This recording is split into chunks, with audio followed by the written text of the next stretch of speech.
Le monde du travail, c'est 5 jours sur 7 pendant des décennies. Mais c'est aussi l'ensemble des hommes et des femmes qui chaque jour y engagent leur vie. Quelle est la réalité concrète de votre quotidien? Quels sont vos défis et comment les relevez-vous? Le Canap Parcours vous donne la parole. Bienvenue.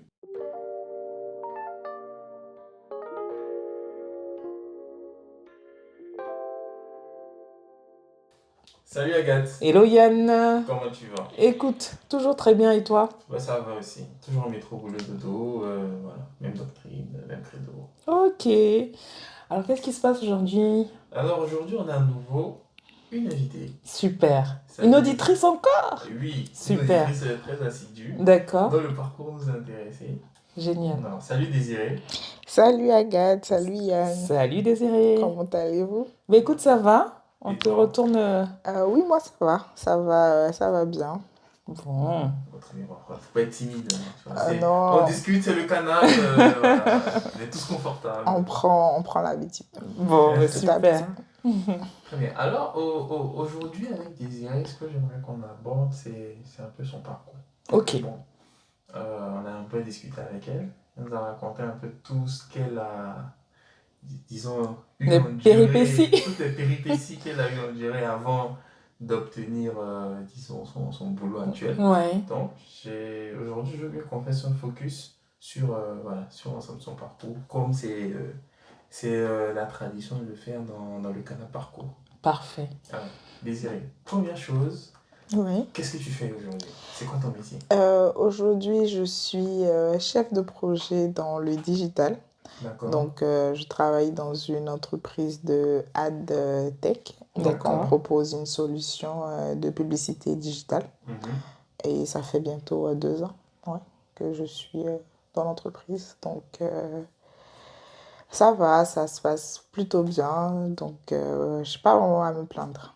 Franchement, ça se passe bien. C'est super, AdTech. C'est maintenant, je crois que sur à peu près tous les domaines d'activité, il y a le volet tech, tu vois. Ouais. HR, il y a les HR Tech, C'est vrai. Ouais. AdTech.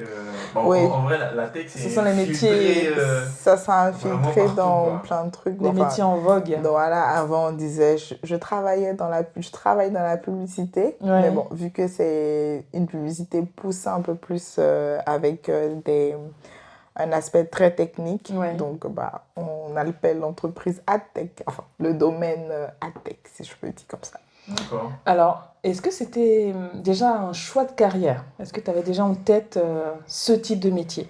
Il y a 5 ans, je ne me voyais vraiment pas dans ce type de métier. Je pense que D'accord. c'est vraiment le parcours, les péripéties qui m'ont vraiment conduit à ce métier. Voilà, c'est vraiment... Mais tu as fait des études orientées. Oui, enfin, j'ai fait des études orientées, mais c'était des études qui étaient un peu plus orientées sur le marketing et le digital de D'accord. manière très globale. D'accord. Donc, ça ne touchait pas Enfin, pour vous dire, les cours, c'était pas des cours où on était vraiment très poussé sur le code, sur des trucs, des Parce aspects. que tu codes là. Je code pas. Attention. Non, attention, je ne code pas. J'ai des notions de no-code. Ok. C'était vraiment des cours très basiques, axés sur le digital, l'intégration du digital. Donc, c'était très, si je peux dire, platonique. D'accord.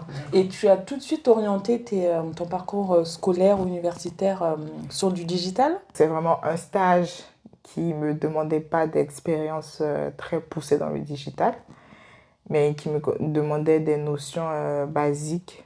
Ce stage-là, c'était ton stage de fin d'études? C'était mon stage de 3e année. Du coup, oui, un stage pour passer, enfin, pour rentrer en master. D'accord. Donc, c'était un stage que j'ai effectué dans une entreprise espagnole qui faisait de la publicité digitale. Tout ce qui est mailing, emailing, donc spam. Voilà. C'est vous, C'est vous les coupables. Ah, d'accord. les pollueurs de mails. Voilà, oui, voilà, je plaide coupable parce que j'ai participé à ça pendant 6 mois. Vous la voyez pas, mais je la vois sourire là, donc elle a participé à ça avec plaisir. Oui, franchement, c'était une expérience très drôle, si je peux dire. Franchement, au début, j'étais un peu sceptique, j'avais beaucoup d'empathie. Mais bon, au bout d'un moment, je me suis dit, bon, je fais mon travail, quoi. Et puis, voilà. Comme je vous le disais, elle dit tout ça avec le sourire. Quel sadisme! Voilà. Alors, tu as dit que le stage c'était en Espagne. Tu Oui. étudiais en France. Oui. Comment, bon, je sais qu'il y a beaucoup de gens qui font des stages à l'étranger, mais comment toi tu as pu obtenir ce stage-là? J'ai été dans un cursus où on avait la possibilité à partir de la 3e année, de partir à l'étranger, que ce soit pour les cours ou que ce soit pour un stage ou une expérience universitaire ou une expérience professionnelle. La direction que prenait mon parcours, c'était de faire une expérience professionnelle à l'étranger. Donc, mon choix premier n'a pas été l'Espagne. Ça s'est d'abord fait sur l'Irlande. Tu as eu peur de la pluie, là? Franchement, oui, à la fois, je craignais un peu parce que moi, j'aime pas le froid. J'aime pas le froid, j'aime pas la pluie. Donc Tu voulais aller en Irlande? je me suis dit, c'est une expérience, tu vois. Une expérience pluvieuse. Oui, je craignais dans le sens où je pense que juste faire une petite parenthèse, quand j'ai su que je partais que j'allais aller en Irlande, que j'avais trouvé le stage et tout, j'ai eu à m'acheter un manteau de pluie, spécialement pour ça. Je m'étais préparée, mais bon, pour des soucis administratifs et tout, ça n'a pas pu s'effectuer. Donc, par un concours de circonstances, je me suis retrouvée à rechercher un autre stage. Et en moins de 2 semaines, franchement, j'ai retrouvé un stage. Je vais dire c'est la chance plutôt. Parce que ça a vraiment été, si je peux dire, vraiment un coup de chance. Et j'ai trouvé un stage en Espagne, à Barcelone. En plus? Oui. Génial. Irlande, Barcelone. Oui, franchement. Et du coup, c'était très différent dans le sens où, du coup, le manteau que j'ai eu à acheter la pluie ne servait plus à rien. Du coup, j'ai dû le laisser à Paris. Pourtant, Oh là là, fallait te faire rembourser. non, mais bon, je l'ai utilisé un peu avant de partir. Ça. Je voulais juste tester la performance avant de partir. Mais je propose qu'on fasse un petit focus là sur la période de recherche pour le stage. Oui. Du coup, déjà, pour le stage en Irlande, comment tu t'y es pris pour chercher ce stage-là? En gros, raconte-nous. Ok. Comment tu t'es préparée? Voilà, exactement. Ok. Du coup, comment je me suis préparée avant de me lancer dans ce parcours de stage? Je me suis d'abord renseignée avant de commencer pour le stage sur les bourses parce que j'ai appris par mon école qu'il y avait des bourses qui s'appelaient des bourses Erasmus+. Okay. Et ces bourses étaient dédiées à certains pays. Donc du coup, je me suis un peu orientée dans ce sens en me disant je peux chercher, enfin j'avais la liste et du coup je cherchais un peu sur la plateforme. Donc tout ce qui était, pour le moment j'utilisais pas beaucoup LinkedIn. Donc c'était beaucoup du Google, du Indeed, beaucoup de jobétudiant.fr. Ok. Et du coup, j'ai trouvé ce stage sur jobétudiant.fr. D'accord. C'est pas de la publicité, je tiens à préciser. Là, j'entends bien que tu as pu répondre à des annonces, que tu as pu avoir une panoplie d'offres. Oui. Mais moi, ce qui va m'intéresser également, c'est de savoir comment tu t'es préparée, dans le sens, comment tu as préparé ton CV, parce que je suppose que tu n'avais peut-être pas d'expérience encore. Donc, comment tu as pu avoir des idées pour la construction de ton CV?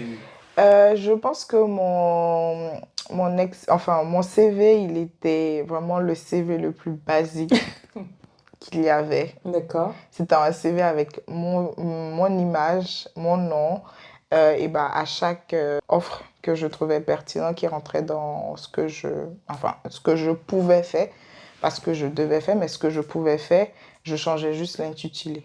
Et auparavant, j'avais eu 2 expériences. Donc, une première expérience d'1 mois. C'était une expérience dans une boîte d'assurance. Ça a été ma première expérience. Et après, j'ai une deuxième expérience qui était dans une boîte de télécommunications. Oui. Donc, j'étais chargée de vente.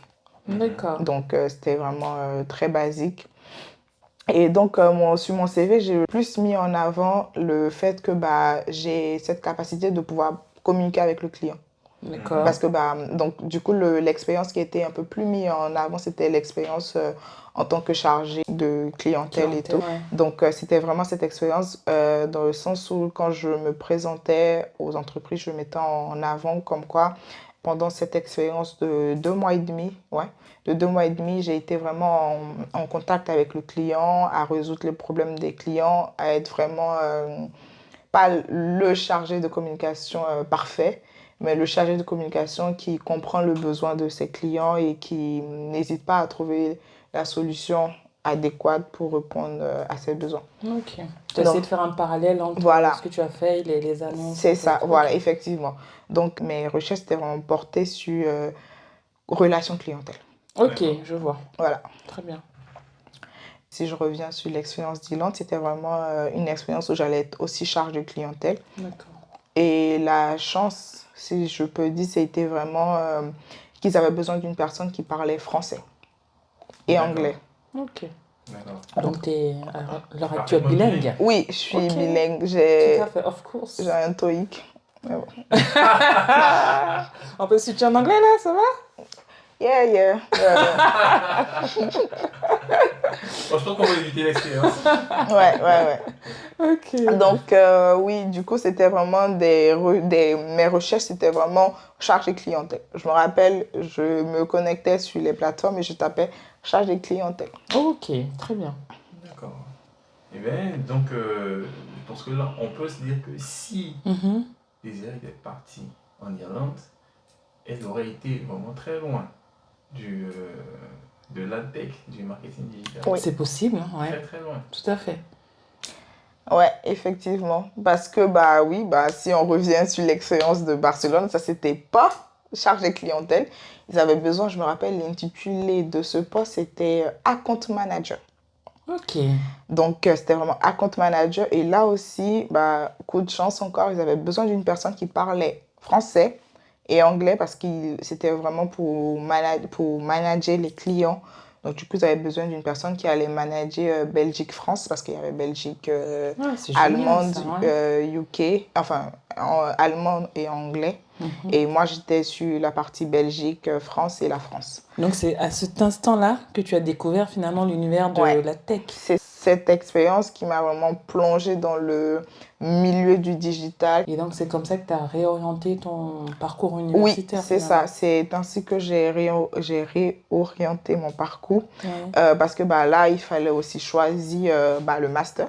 Donc, du coup, quand août est arrivé et qu'il fallait faire les choix, choisir les propositions pour la rentrée de septembre et tout, du coup, moi, je me suis dit, bon, j'ai déjà fait ça. Donc, pourquoi ne pas continuer dans le marketing digital? Ok. Donc, je me suis un peu focalisée sur ça, sur le digital, suite à cette expérience. D'accord. Bon, maintenant, tu entres en master. Ouais. Comment ça se passe? Il faut chercher une alternance. Ah, c'est un master en alternance? Oui, c'était un master en alternance. D'accord. C'était un master en alternance en double diplôme. Donc, j'ai choisi un master qui faisait un double diplôme avec une école d'ingénieur parce que de base, mon école, c'était une école de commerce basique. D'accord. Et après, on avait la possibilité de faire un double diplôme. Donc, on avait des cours dans les deux écoles à la fois. Là, il fallait chercher une alternance. Les cours commençaient en fin septembre. Oui. Il fallait trouver une alternance dans les 2-3 mois qui suivent. Ah, donc, pendant que tu étais en stage à Barcelone, il fallait là chercher l'alternance. C'est ça. Pour maximum, novembre? Maximum décembre. Maximum décembre. Ouais. D'accord. Donc, comment ça se passe cette recherche? Donc, moi, dès que j'ai fait mon choix, j'ai commencé à chercher mon alternance. Vers mi-août, fin août, j'ai reçu un mail d'une personne de la deuxième école d'où je venais, enfin, d'où je partais faire le double diplôme, pour m'aider à réorganiser mon CV. Très bien, d'accord. Donc, mon CV, comme je disais, j'avais un CV basique, un CV très basique. J'utilisais aucune plateforme. D'accord. Je me basais sur Word et je faisais, si on peut dire, des dessins sur Word. J'utilisais toutes les formes dont j'avais besoin. Franchement, je ne sais même pas comment aujourd'hui. Alors, des formes, pourquoi des formes? En soi, par exemple, si je voulais mettre ma photo de profil, si je peux dire, d'accord. dans un rond au lieu de mettre dans un carré, Oui, parce que ok, je me dis, un rond, c'est un peu plus esthétique. Du coup, j'utilisais un peu des formes, j'utilisais un peu des carrés pour délimiter. C'était je vraiment via vraiment un Word pour designer mon CV. Archaïque. Très brut. D'accord. Très brut. Entendu. Donc, du coup, je lui ai présenté mon CV. J'ai rajouté l'expérience qui était en cours. Bien sûr. Et du coup, il m'a posé des questions pour savoir quel type d'alternance je recherche, si je veux toujours continuer dans la compte manager. Je gérais déjà des comptes clients et tout. Donc, je me suis dit, je vais essayer de vraiment m'orienter. Je pouvais plus maximiser mes chances en continuant que d'essayer de trouver d'autres postes qui vont peut-être me demander plus de compétences que peut-être je n'avais pas. Et après, je regardais aussi des fiches de postes et j'essayais aussi d'adapter mon CV en fonction de ces fiches de poste. D'accord. Donc, si par exemple, un poste, il me demande telle tâche, que moi, cette tâche, je me dis, je l'ai pas forcément exploitée lors de mon stage et tout. Dans la théorie, on a plus ou moins appris ça. Je me dis, je vais essayer de... je ne sais pas si je peux dire de tricher un peu en disant que là, je vais essayer de mettre un peu ça pour que ça paraisse un peu cohérent avec ce que... C'était un peu une petite margouille que je faisais. Des margouilles sur les CV. Ça fait un bon épisode de podcast. Oui, en fait, après, c'était... Si je peux dire, c'était un peu involontaire que je le faisais parce que quand tu cherches du travail, tu cherches une alternance et tout, on te demande des choses lunaires. C'est vrai, je te rejoins, c'est vrai. Ouais. On te demande des trucs très lunaires. On oublie que tu es apprenant. On oublie que tu es apprenant. Ouais, je suis d'accord. Donc, du coup, moi, je lui avais présenté ce CV. Il m'avait fait corriger des fautes. Il m'avait dit de mettre, au niveau de mes diplômes, de mettre en avant mon bac. Et vu que c'était le seul diplôme que j'avais en ce moment parce que j'étais dans un cursus grande école et que je pouvais juste mettre que je rentrais en master mon master c'était e-business transformation digitale et que je rentrais en master de e-business transformation digitale, je pouvais peut-être rappeler des petites notions par exemple des cours qu'on pouvait avoir pour vraiment montrer aux recruteurs comme quoi là pour ce poste elle postule mais à l'école voilà ce qu'ils feront et tout, ça rentre en cohérence, en fait, il t'a aidé à, en guillemets, te coacher, à la fois te coacher et coacher C'est ça. Sur la présentation de ton CV. C'est ça. Donc, c'était un peu un petit travail qu'on a fait. Je pense qu'on en a fait pendant 2 semaines. On s'appelait. On s'appelait et il me présentait. Et, on faisait des petites corrections et tout. D'accord. Et est-ce que tu trouves que cela était pertinent dans ta recherche d'emploi? Est-ce que tu as un ratio qui différait? Par rapport au CV? Oui. Je peux dire franchement, vu que mon CV, il n'était pas très, si je peux dire pas très élaboré, il était épuré parce qu'il a beaucoup insisté sur le fait de ne pas rajouter trop d'informations. Sinon, les recruteurs, ils y voient un bloc de mots, ils sont lassés, ils ne veulent pas lire. Donc, il m'a vraiment conseillé de vraiment aller à l'essentiel. Parce que ce qu'il voulait dire, c'est à partir de ton CV, c'est chercher à susciter l'intérêt. Voilà. Pour que le déclencher quelque chose, veuille m'appeler pour avoir plus d'infos. De détails. C'est ça. Et je me rappelle que quand j'ai commencé à envoyer mes CV, j'ai eu des appels de recruteurs. Ok. Et disons pour cette recherche d'alternance. T'as trouvé au bout de combien de temps? Ah là là, cette recherche d'alternance, je vais dire, j'en ai trouvé une. On va dire, parce que j'ai une mauvaise expérience. Ah, Une mauvaise expérience. Combien de temps? Ensuite, on revient sur la mauvaise expérience. Après, ça, mauvaise expérience va nous prendre beaucoup ça de dépend de combien de temps. Première expérience ou Pour la expérience. première, Parce déjà. qu'apparemment, il y a eu 2 alternances. Oui, j'ai eu 2 D'accord. alternances. Première alternance. Première alternance, je me rappelle que j'ai commencé en fin octobre 2020. ouais. Ouais, c'est ça, en 2020.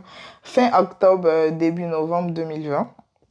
Et c'était une alternance qui n'avait rien à voir avec ce que je faisais. Ouais. Et là, au moment de cette alternance, j'ai vu l'intitulé de poste qui était vraiment c'était un peu axé sur chef de projet, mais à la fois, il y avait un peu d'administratif et tout. D'accord. Et vu que j'avais envoyé plusieurs CV, j'avais envoyé plein de CV. Et comme je vous disais, c'était en 2020, donc c'était post-Covid. Ouais. Donc c'était vraiment très, très compliqué. Donc j'ai trouvé cette alternance. Au bout de combien de temps? Je l'ai trouvé au bout de... J'ai commencé à chercher à partir de août, septembre, octobre, novembre. Donc on va dire au bout de 2-3 mois. D'accord. C'est Combien pas Mmh. de CV envoyés? Ouh là là, je pense que j'en étais à une bonne centaine. Ah oui. 100, Une centaine de CV. 100, 150, ouais. J'en Ok. avais beaucoup envoyé. En fait, c'était un Wow. mécanisme. J'envoyais beaucoup. Et t'envoyais le même CV à chaque fois? Ah non, justement, en fait, c'est que je prenais le temps de lire un peu l'offre. Si c'est marqué chargé de clientèle, je mettais chargé de clientèle. C'est marqué account manager, je mettais account manager. En fait, je changeais l'intitulé. En fonction du poste. En fonction du poste, pour Ok. que ce soit plus cohérent, parce que je me dis, je ne vais pas envoyer un intitulé de CV enfin, ils ne vont pas prendre la peine de lire, en fait. Parce qu'ils... D'accord. Donc, du coup, j'en avais envoyé beaucoup. Il y a des semaines où je n'avais pas cours, donc vu que mon rythme d'alternance, c'était vraiment de 3 semaines en entreprise et 1 semaine de cours. Donc, du coup, pendant ces 3 semaines, quand je n'avais pas cours, c'était postule. Tu postules, Wow. tu postules, tu postules, tu 150 postules, tu postules. carrément. Ouais, donc du coup, j'en étais là. Et donc, du coup, on va dire, il faut remettre un peu dans le contexte, on va dire, je l'ai trouvé au bout de 3 mois. D'accord. Donc, C'est plutôt entre... bien. C'est pas mal. Oui, entre août, septembre, octobre, vu que j'ai commencé fin octobre, début novembre. D'accord. Maintenant, revenons à des choses peut-être un peu plus intéressantes. J'ai cru comprendre qu'il y a eu 2 alternances Oui, et que la première alternance s'est très mal passée. oui. Story time.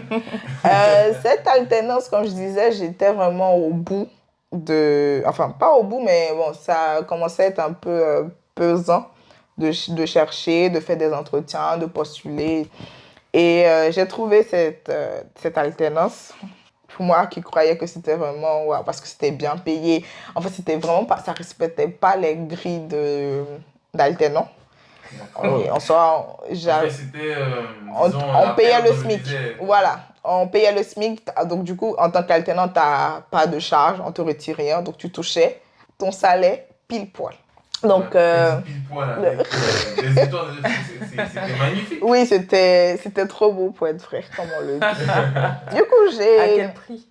Du coup, j'ai commencé l'alternance. J'ai expliqué d'abord au président recruteur, il était un peu tout dans l'entreprise.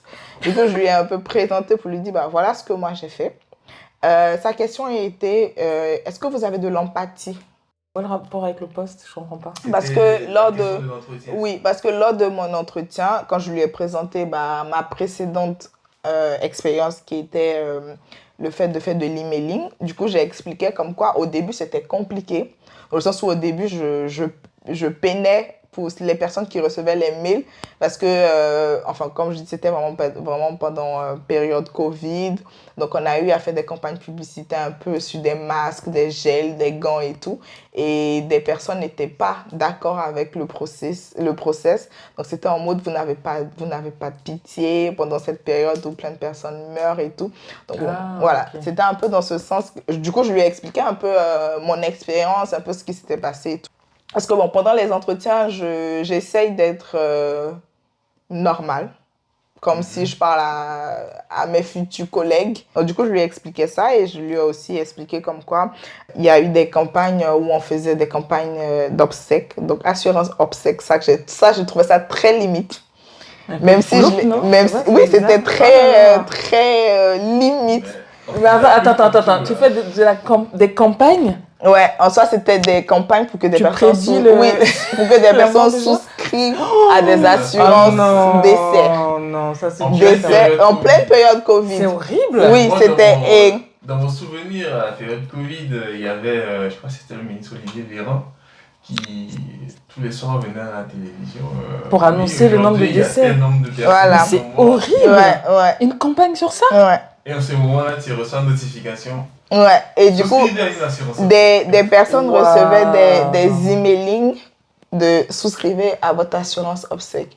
Donc, bien sûr, chose que je comprends, des personnes qui reçoivent ça, surtout des personnes âgées. Parce que je pense que... Ils sont ciblés, les personnes âgées? Oui, en fait, c'était, si tu veux, c'était vraiment... oui, parce que c'était les plus touchés. Voilà, ils récupéraient des données en fonction de...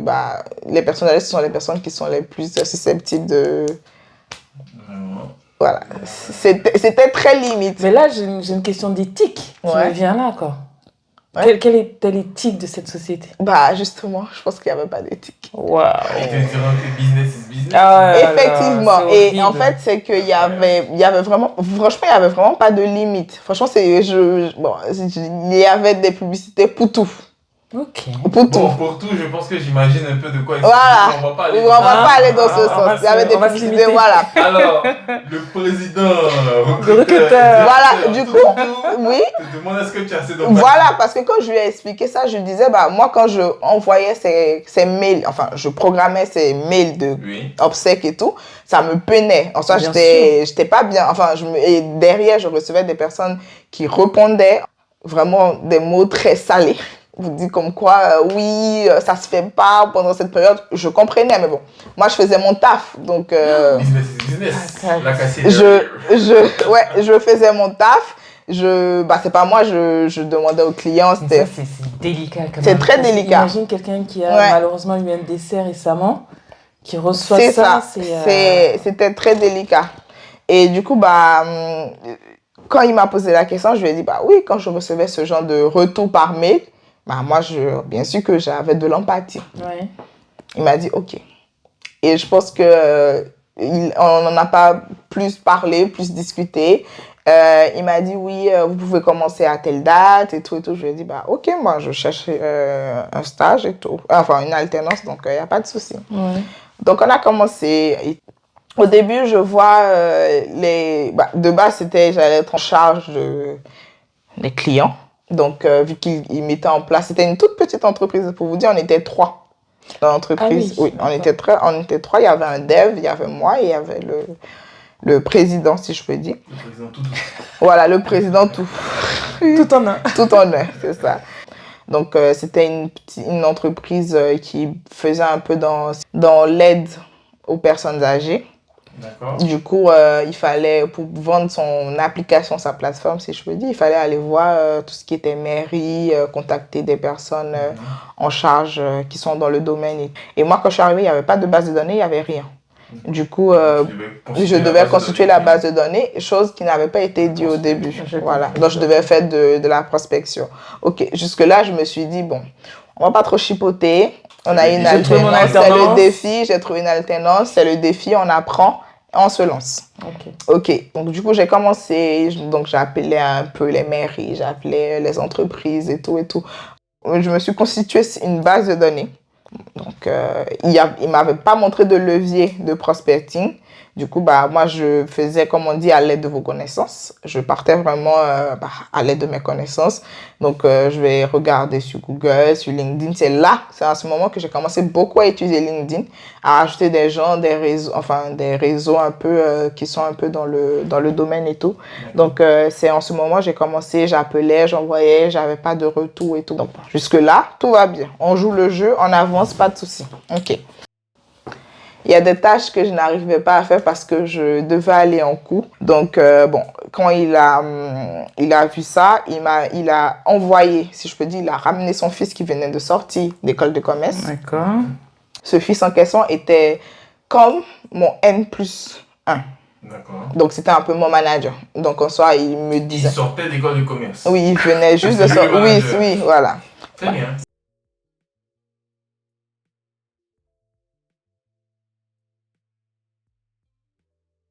C'était l'entreprise à son père. Donc, je pense que, on va pas trop postuler pour ça, tu vois. Oui, mais bon. Mais bon. Il vient de sortir d'école de commerce. Oui. Donc, j'avais lui qui me déléguait les tâches. J'avais son père qui me donnait des tâches de part et d'autre à faire. Il vient ce moment. Donc, du coup, j'ai fait novembre, décembre. J'ai été payée. Décembre, j'ai même été payée avant Noël. Ce décembre, j'étais très heureuse. C'est bien ça. Ouais, franchement, c'était très bien. Et vient le mois de janvier. On retourne à la normale, il y a les cours. Moi, je continue toujours à remplir ma base de données. Et à côté, j'ai son fils qui me demande de faire d'autres tâches. J'ai lui qui me demande aussi de faire d'autres tâches. Donc bon, au bout d'un moment, il faut peser le pour et le contre et savoir qu'est-ce qu'on fait en priorité. Donc bon, son fils, il me dit ça, c'est prioritaire. Bon, moi, je me dis, vu qu'il a été acté comme étant mon manager. Mon N+1, mon manager. Du coup, moi, je me fie à ce qu'il me dit. Donc, je commence à faire la tâche, il m'a dit. Je me rappelle, c'était un jeudi. Et après ça, je partais en cours.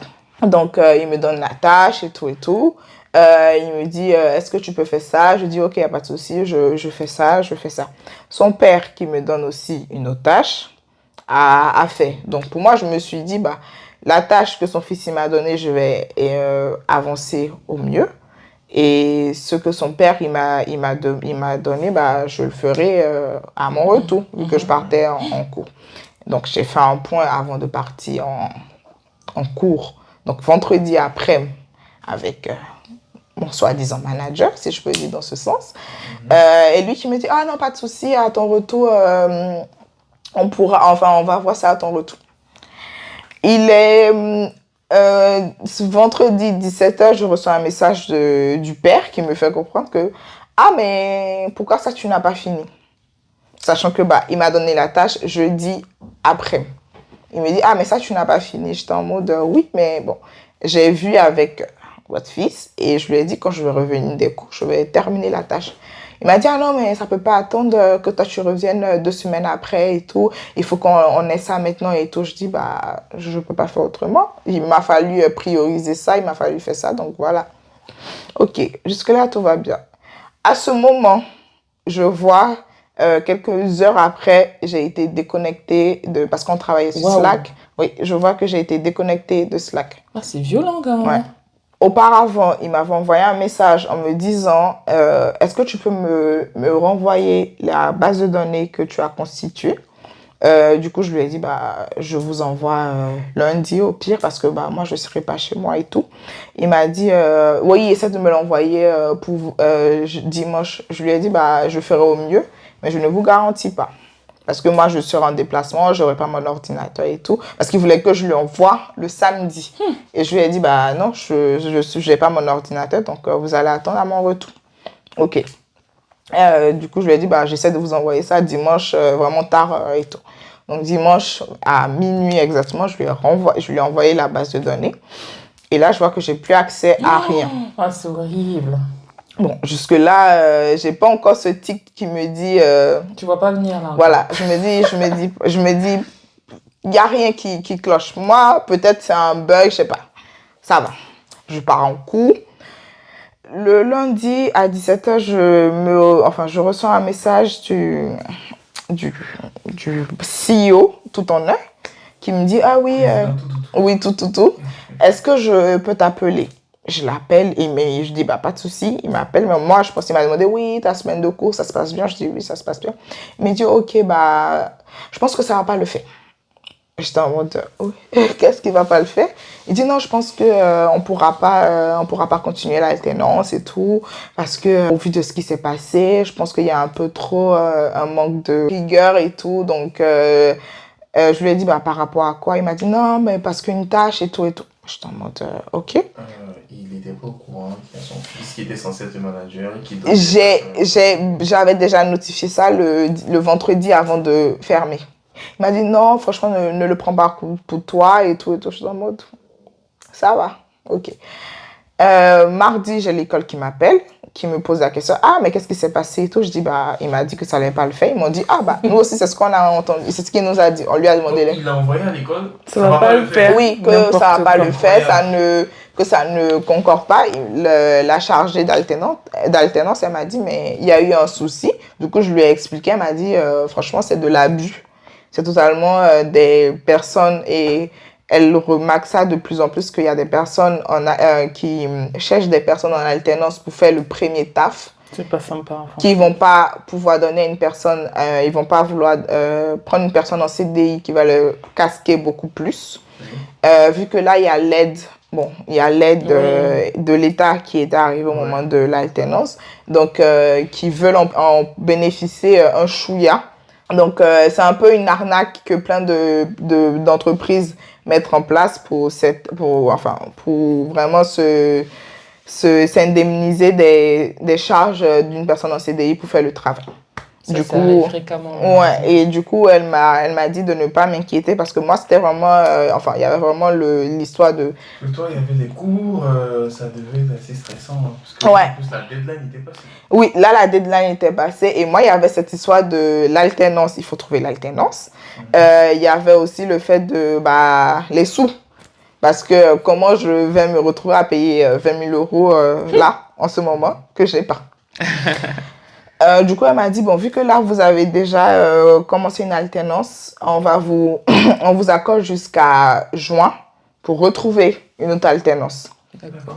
Mais l'école était sympa. Oui, franchement, là, ils ont été sympas. Donc, du coup, ils allaient me faire... Donc, j'allais avoir rien à payer. Oui. Ils allaient mettre en place un processus de financement pour les personnes qui pètent leur alternance et tout. Et qu'ils allaient, à partir de juin, il fallait que jusqu'à juin, j'ai trouvé une alternance. D'accord. Et là, on était en janvier. On était en janvier. Donc, oui, ils m'ont donné 6 mois de plus. Ouais, comme ça, j'allais faire une alternance parce que c'était soit 24 mois, soit 18 mois, soit 12 mois. Après, en temps, on pouvait faire des 16, des 17, enfin. Mais c'était vraiment les plafonds et tout. Donc, du coup, là, j'ai perdu l'alternance du jour au lendemain comme ça. J'étais choquée. À la fois aussi, j'étais en mode, bon, pas grave. De toute façon, ça ne rentrait pas trop dans ce que je voulais. Voilà, parce que je manageais rien. À part faire du prospecting, je ne faisais rien. En fait, ils t'ont plutôt exploité, utilisé. C'est ça. Voilà, c'est ça. Pour monter leur base de données. C'est ça. Donc, et je tiens à préciser, ça a fermé. Tiens donc. Quel dommage. Avec ce type de management. C'est pas aller plus loin que le bout du nez. Et je me rappelle que quand j'avais trouvé cette alternance, mon père qui m'avait demandé le nom de la personne et tout, bien sûr, en tant que FBI, allait rechercher cette personne. Et il m'a dit, mais c'est sa 7e boîte. Waouh! Oui, il m'a dit, c'est sa 7e boîte. Et que les autres, ils ont fait faillite. J'étais en mode, peut-être que celle-là, ça sera la bonne. Il m'a dit, et mon père m'avait dit, fais attention. Quel optimisme. Voilà. Bon, en même temps, pour la défense des entrepreneurs, souvent, les gens ne réussissent pas toujours. Oui, c'est vrai. Ouais. Donc, ça aurait pu être la bonne, mais... Ça aurait pu être la bonne, mais il y avait un peu de mauvaise foi. Tant que le management, il est comme ça... il y a un problème de processus interne assez flagrant. Donc bon, ça a un peu parti comme ça, et après, j'ai retrouvé une autre alternance, je pense. Au bout de combien de temps un mois après. Ah, mais super! Oui, mais par contre, c'était un mois où j'ai aussi envoyé des CV. Avant, t'en envoies plus? Oui, franchement, je pense que là, franchement, pour vous mettre dans le contexte, c'est que j'ai vraiment, pendant cette recherche d'alternance, j'en ai envoyé plus de 300. Waouh! Pour juste l'alternance? Oui, juste les deux. Pour l'ensemble des deux? Oui, des deux alternances. Purée. Combien? Attends, on va faire des stats. T'as envoyé plus de 300 CV. Ouais. Combien de retours déjà tu as eu? De réponses, tu sais, positives comme négatives? Combien à peu près? Je pense que... on va dire, retour, même mail automatique, parce qu'il y avait beaucoup de mails automatiques. Oui, quand même. Mais oui. Aujourd'hui, il y a beaucoup de mails automatiques. Ouais, mais donc, après, si je peux dire, on va dire, j'ai quand même eu plus de 100 retours, oui ou non. D'accord. Oui, entretien, non, pas d'entretien. D'accord. Donc, sur 300, déjà 100. On en perd déjà 200. Ouais. Maintenant, 8 entretiens. Combien? Ouf. Franchement, je pense que j'ai fait 30-40 entretiens. Okay. D'accord. Donc, sur 300, il n'en reste plus que 40. Ouais. Sur ces 40, combien de positifs? Positifs concluant une alternance? Bon, oui, pour ça, j'imagine qu'il y en a eu que... Il y en a eu... Oui, quoique peut-être que tu as eu plusieurs... Concluant une alternance, j'en ai eu 3. 3? Parce qu'il y en a une, elle voulait me faire passer une période d'essai sans me payer. Oh! Oui. Ça existe, ça? Oui, en soi, elle m'a... Donc, illégal? C'est illégal? C'était vraiment... Je te mets en test. Du coup, quand tu reçus ce test, c'était un test de 2 semaines. Mais je pense que c'était un peu la même douille que l'alternance, dans le sens où elle me donnait des travaux à faire, fait un peu vraiment des trucs un peu axés sur son entreprise. Okay. Donc, c'était pendant 2 semaines. Et elle m'a dit, oui, et tu n'auras pas de période d'essai. Si ça, tu valides ces 2 semaines-là, il n'y aura pas de période d'essai. Et donc, tu vas te déplacer, tu rentres sur site, sans couverture, sans être payé. Tu as un accident, qu'est-ce qui se passe? Je pense qu'on était 2 ou 3 à être dans ce cas. Du coup, on travaillait à distance. Du coup, elle ne faisait pas de Mais même en travaillant à distance, tu peux, en pause déjeuner, aller chercher un sandwich à la boulangerie et avoir un accident. Donc, tu n'as aucune couverture sociale. En fait, en gros, ils essaient de profiter de la détresse. Et puis de la naïveté aussi de certaines personnes. Donc, c'est fou ça. Disons, sur 300. J'en ai eu 3. Il y a eu 3 propositions. 3 propositions. Une qui était clairement une arnaque. Oui, l'autre qui était une arnaque déguisée. Ouais. Et la dernière qui était l'alternance définitive. Pourquoi je fais un focus dessus? Parce que ça va être en fonction des filières qu'on fait, en fonction, disons, de la bonne état qu'on peut avoir, on a plus ou moins de difficultés à trouver une alternance ou un boulot. Et des fois, quand on lit, soit sur LinkedIn, ou qu'on entend les gens raconter leur histoire, qui disent que j'ai envoyé plus de 200, plus de 300, plus de 400 CV, on peut avoir l'impression que c'est surjoué, c'est exagéré. Ah non, c'est une vraie réalité. C'est la réalité. Bien sûr. C'est vraiment compliqué de trouver un stage, trouver une alternance, souvent même trouver un CDI dans le marché du travail. Là, ça peut être vraiment, vraiment difficile. Ça demande beaucoup de résilience, beaucoup de courage. Et c'est vrai que ça va dépendre beaucoup des filières, parce que je pense que tous ceux qui ont fait... Maintenant, ça a dû un peu changer, mais tous ceux qui ont fait, par exemple, c'est du développement logiciel, eux, pendant tout un moment, c'était un peu facile pour eux. Mais sur d'autres typologies de métiers où il y avait clairement moins de besoins, c'est beaucoup plus compliqué. C'est difficile, hein, bien sûr. Et il faut qu'on en soit tous conscients. Et je pense que même dans les choix de formation, tout ce qui oriente ou en capacité d'orienter notre vie professionnelle, il faut qu'on en soit conscient et qu'on puisse en tenir compte. Et se préparer surtout. Et se préparer psychologiquement. Exactement. Au défi que cela pourra représenter de rechercher un peu. Parce qu'effectivement, c'est vraiment quand tu rentres comme ça, si je peux dire, tu te jettes à l'eau comme ça, tu cherches une alternance, ton mental, il prend un coup. Ah ben bien sûr. Et la question qui se pose, c'est est-ce que je vais faire cette année?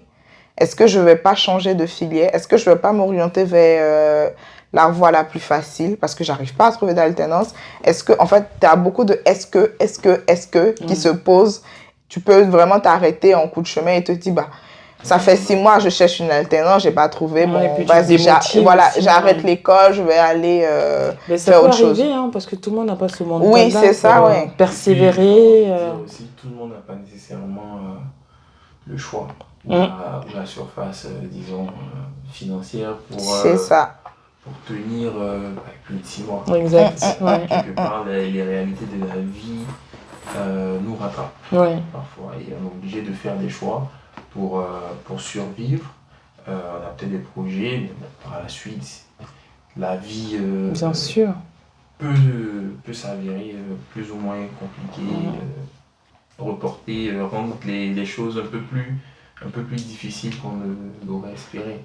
C'est clair. Effectivement, ouais. Mais bon, revenons à des choses plus joyeuses. Donc, tu trouves la deuxième alternance.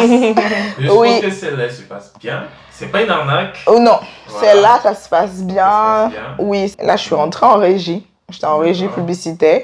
Donc, bon, c'était différent, mais... Donc là, maintenant, je pense que emailing, bon, tu nous as spammé. Oui, Et là, maintenant, en fait, tu peux nous donner avec les cookies pour nous proposer des publicités. c'est ça. Voilà. En fait, si vous m'écoutez bien, elle est coupable de tout. D'accord. Mais là, c'est... Mhm. Ouais, vas-y. Est-ce qu'à à ce moment du podcast Yann et Désiré, on ne devrait pas faire un plongeon dans le premier CDI, ou en tout cas la recherche d'emploi du premier CDI? Parce que là, on a eu un C'est là que je parcours... voulais, Ouais. C'est là où je voulais en venir. Ouais.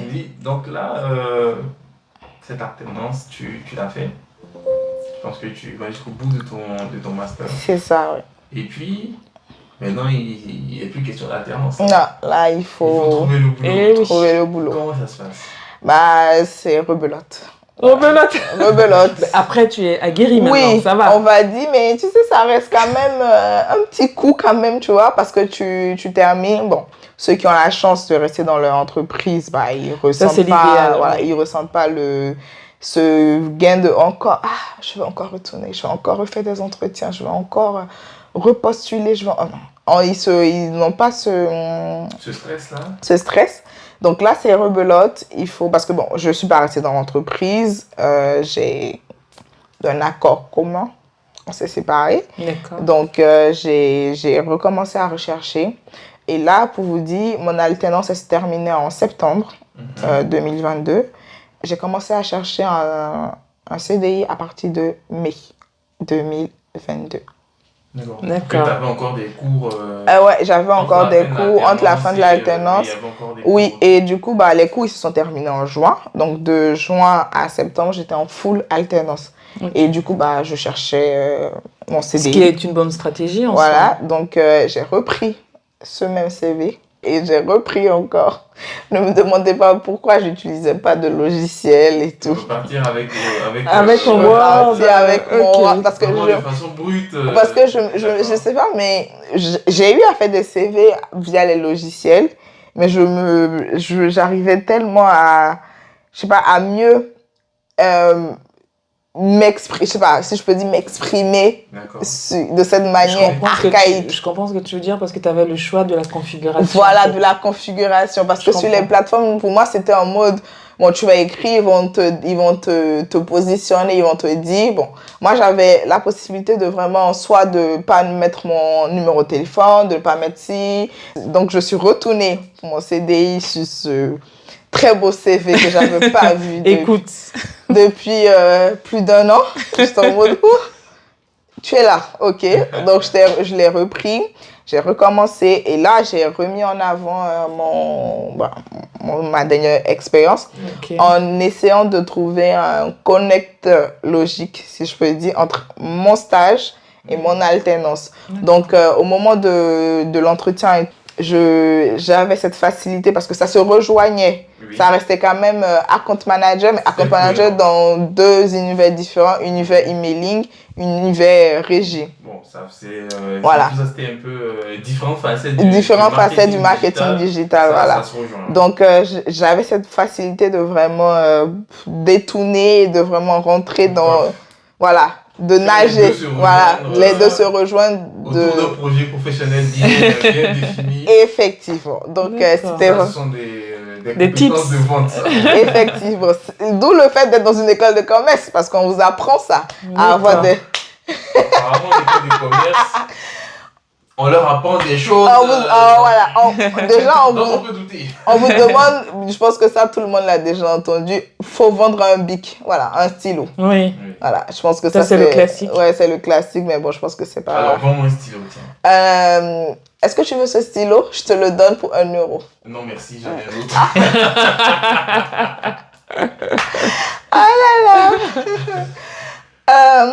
bon, ça c'est un peu classique parce que je pense que bon, un stylo, vendre un stylo, c'est bon.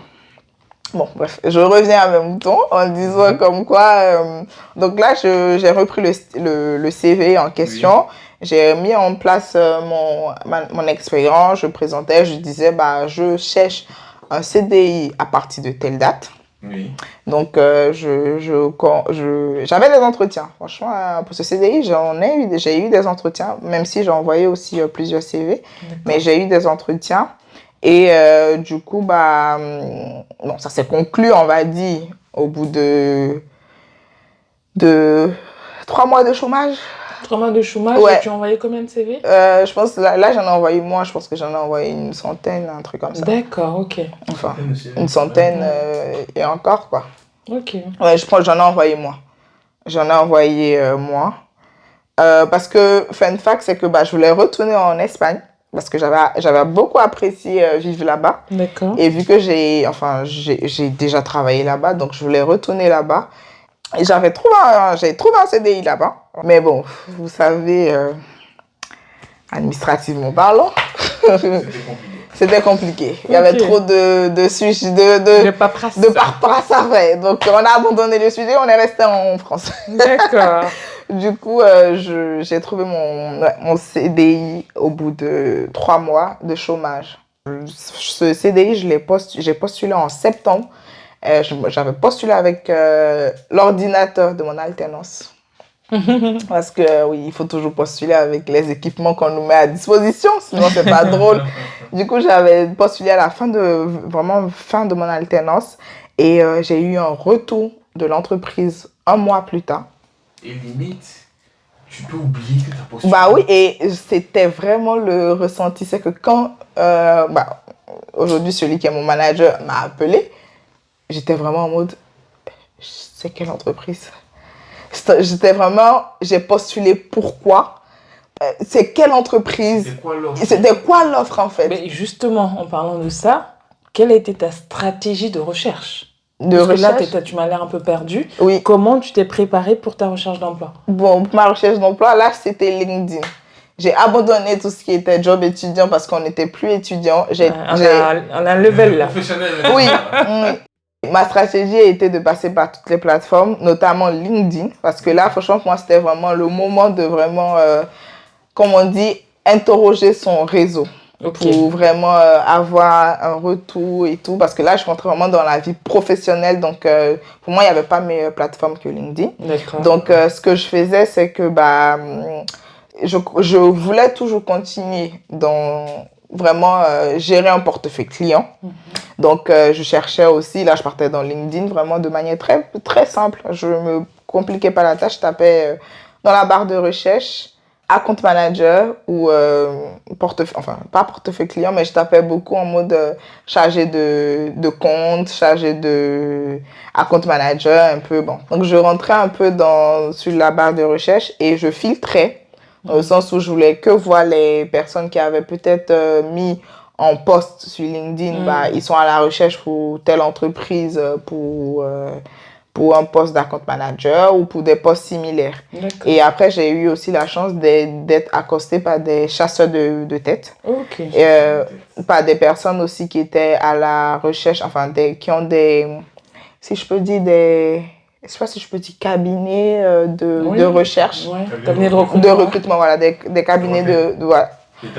J'ai été approchée par des cabinets de recrutement. D'accord. Voilà. Donc, c'est-à-dire que ton CV était plutôt attractif. Oui. Donc, la façon archaïque de travailler plutôt...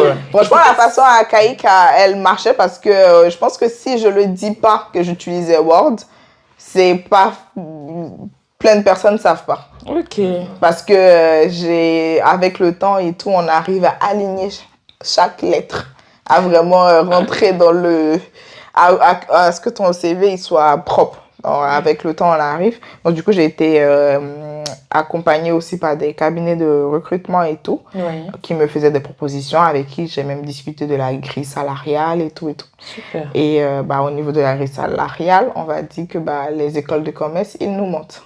Tout ce que j'ai dit. Je ne m'attendais pas à la chute là. Ils nous mentent parce que on te fait comprendre qu'à la sortie, en fin d'études et tout. Bon, après, c'est pas pour tout le monde, on va dire. Ça dépend du domaine dans lequel tu te... Peut-être de l'école. Ou de l'école ou du domaine. Franchement, je pense que ça dépend vraiment du domaine dans lequel tu te positionnes. Ouais.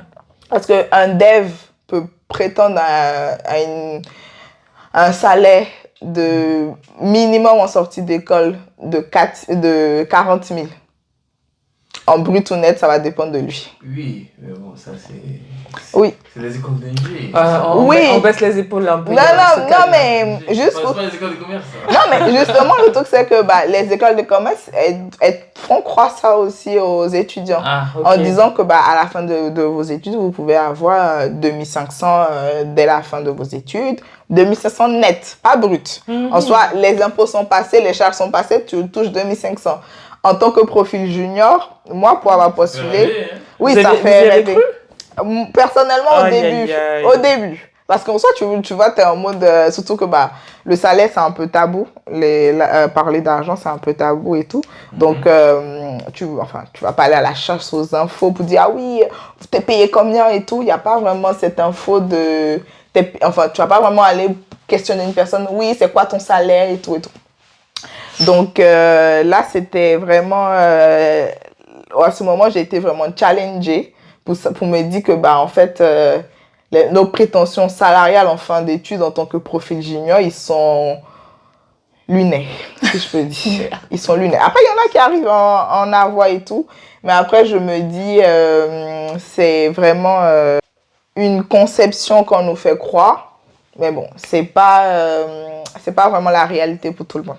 Et après, moi aussi, c'est que pour toutes les personnes qui ont peut-être été qui sont peut-être dans mon cas et tout, c'est vraiment par rapport au changement de statut. Parce que ça, c'est un point aussi à prendre en compte. Quand tu es étranger, tu cherches du travail, ton salaire et tout, c'est vraiment un point à vraiment prendre en compte. L'entreprise, déjà, il y a cette option elle doit t'aider dans cette démarche qui va peut-être, si je peux dire entre guillemets, la saouler l'entreprise de vraiment faire cette démarche.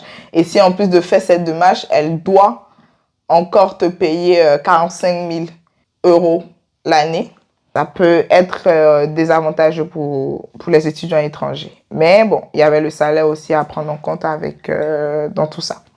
Et pendant ta recherche d'emploi, tu as tout de suite dit que tu étais étrangère. Oui, tu étais transparente tout de suite. Oui, c'est ça. C'était vraiment un sujet que j'hésitais pas à en parler parce que je voulais pas être poussée dans le processus de recrutement.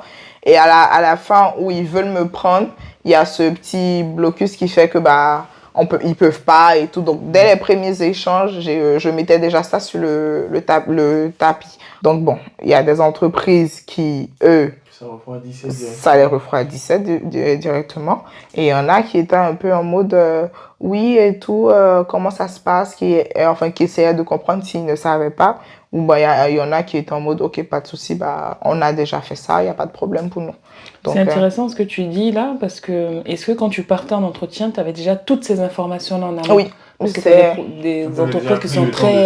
j'ai pris le temps de me renseigner, de savoir comment ça se passe et tout. Ok, mais ça c'est intéressant parce que souvent les profils justement qui ont des changements de statut, bien souvent on se rend compte qu'il y en a pas mal d'entreprises qui sont plutôt...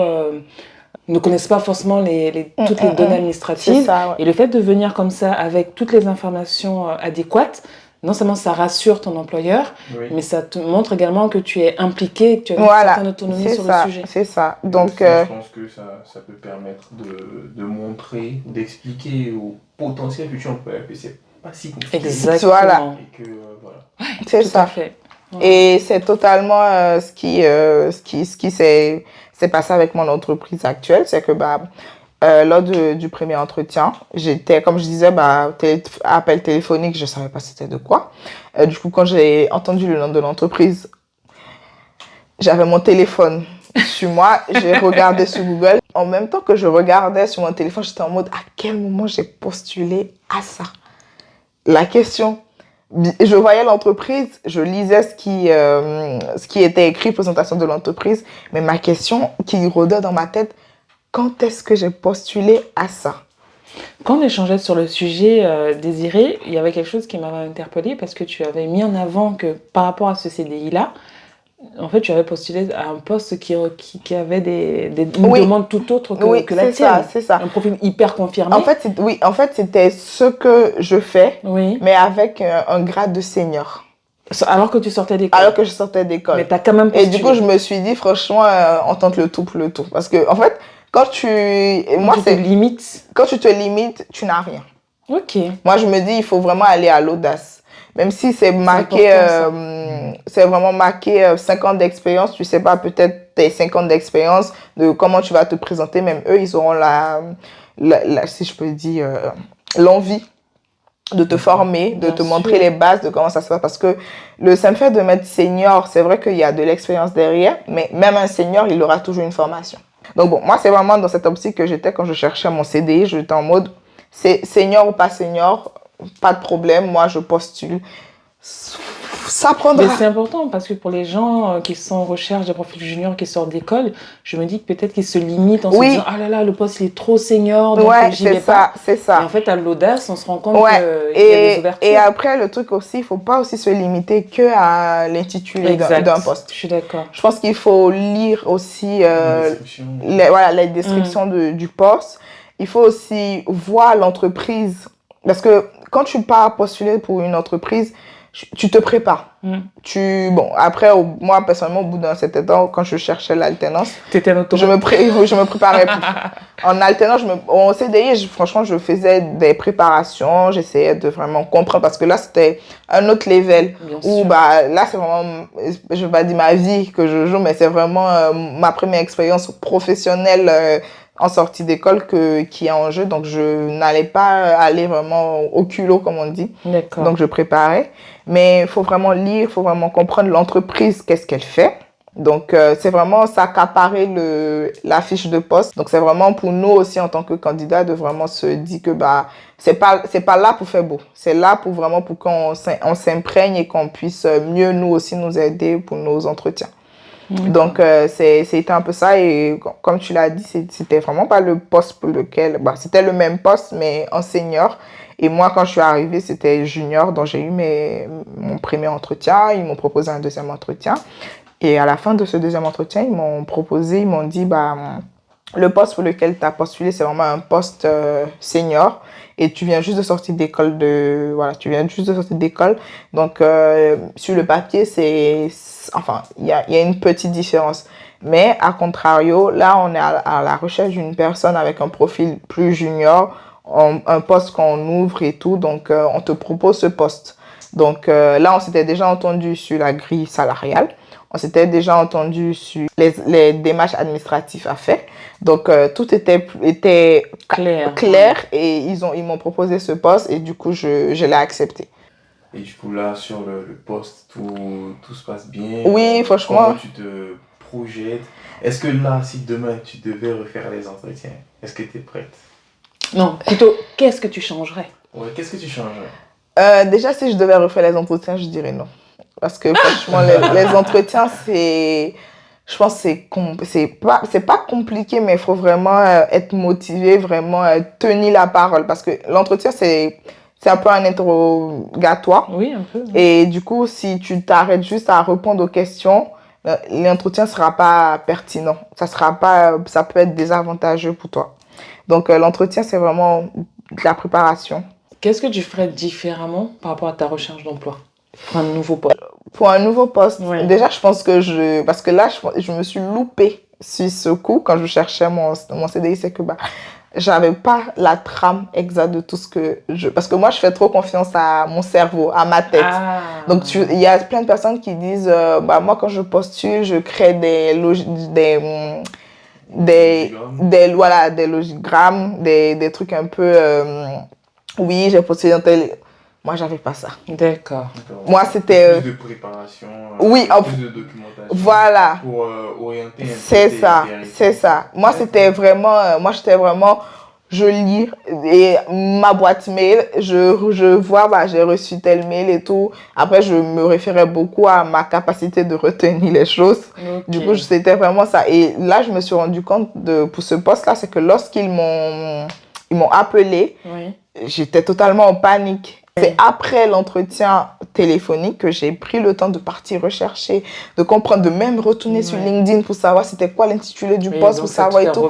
Me faire revenir en arrière. Or, je me dis, si derrière, j'avais vraiment pris ce temps de vraiment énumérer, noter, suivre un peu, d'avoir vraiment une trame de tout ce que je faisais, je me serais pas retrouvée, je me serais mieux préparée et tout.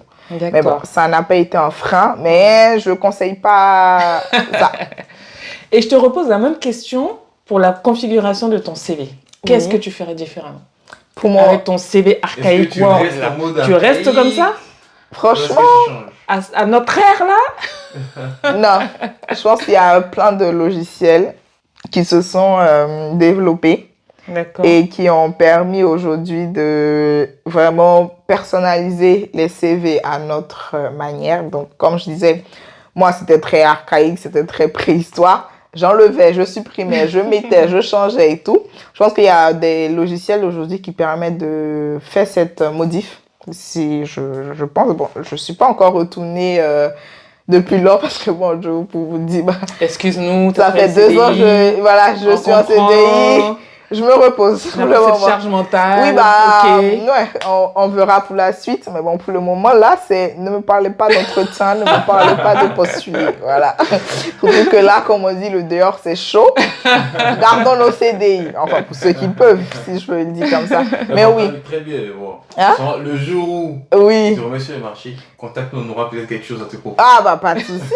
Franchement, pas de souci. Donc, comme je disais, franchement, je ne vais pas réutiliser cette méthode pour mon CV. Je pense que je vais vraiment aller sur des trucs un peu plus personnalisés. Et maintenant, vu que maintenant, il y a cette info qui a chuté, comme quoi on utilise les logiciels, les ATS pour savoir les CV les plus pertinents en fonction des mots-clés, de ces... Bon, je pense qu'il y a des logiciels qui sont en raccord avec ces ATS qui permettent de vraiment matcher les CV, comme on dit, pour que ce soit un vrai match.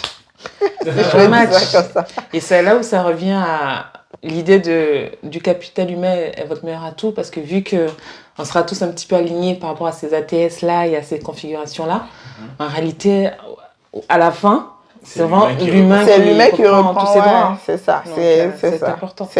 Parce que c'est pas un robot qui va décider le poste pour lequel on le met. Exactement. C'est pas un robot qui va faire l'entretien. Exactement. Donc, je vois, c'est ton site dit oui, l'IA va... Pour l'instant, c'est pas un robot. Hein. On peut se retrouver à faire... Ah oui, non? Tu sais quoi? J'ai vu un reportage justement où il disait que certaines entreprises un peu high-tech commençaient à faire des entretiens par des... Par l'IA. Et là, pour le coup, c'est violent quand même. Hein. Bon, c'est-à-dire que ça va... Bon, c'est dans... Les premiers entretiens. En tout cas, pour l'instant, au point où on en est là... Mais c'est pas le cas aujourd'hui. Ça se développe quand même assez vite. Mais c'est possible, hein. Ça va être peut-être les tout premiers contacts juste pour faire un peu... récupérer un peu de données, mais bon...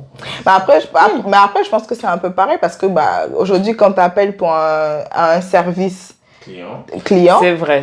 T'as l'IA qui te pose des questions. C'est vrai. Moi, je vous dis pas, plusieurs fois, je me suis fait avoir parce que je pensais que je parlais avec une personne. À ce point-là? Oui. Parce qu'en fait, c'est vraiment service de temps. Et posez-moi votre question. Et moi, je sens un bonjour. Oui, je vous appelle pour ça. Pourtant, c'est vraiment... c'est fou. Hein. C'est vraiment une IA qui me parlait, quoi. On sait pas où on va. Et du coup, maintenant, je prends un peu plus le temps avant de sortir un bonjour pour dire pourquoi vous vous appelez pour ça. Pas de bonjour et on avance. Donc, oui, franchement, je pense que je conseillerais de plus aller sur les nouveaux logiciels qui sont en place pour le CV. Très bien, c'était une belle discussion. C'était super intéressant. Longtemps. Voilà. On a vraiment parcouru un peu l'ensemble du trajet que tu as suivi depuis l'école de commerce, passant par les 2 diplômes, les stages, alternances, les recherches que tu as eu à faire jusque-là. Voilà. Donc, merci du temps que tu nous as accordé. Merci à vous de m'avoir convié. Franchement, c'est toujours un plaisir de d'échanger avec vous. Voilà. Je pense qu'au fur et à mesure, je me ferai un peu plus à l'idée d'être confortable sur le canapé. Bon, j'espère que Oui, à la fin de ce podcast, on t'a mis quand même bien. Aujourd'hui, je suis confortable. Bon, aujourd'hui, super. je Vous direz suis... pas c'est la combienième fois qu'on enregistre ça. Oui, il faut pas spoil, sinon ça gâche tout. On ne dit pas tous les backstage. Donc, merci d'être venu. Merci à vous de nous avoir écoutés. C'était le Canap Parcours où, comme le titre le dit, on essaie de parcourir les carrières, les péripéties des parcours professionnels de vous, de nous. Voilà. Donc, encore merci de nous avoir écoutés et au revoir. Et à bientôt. À bientôt.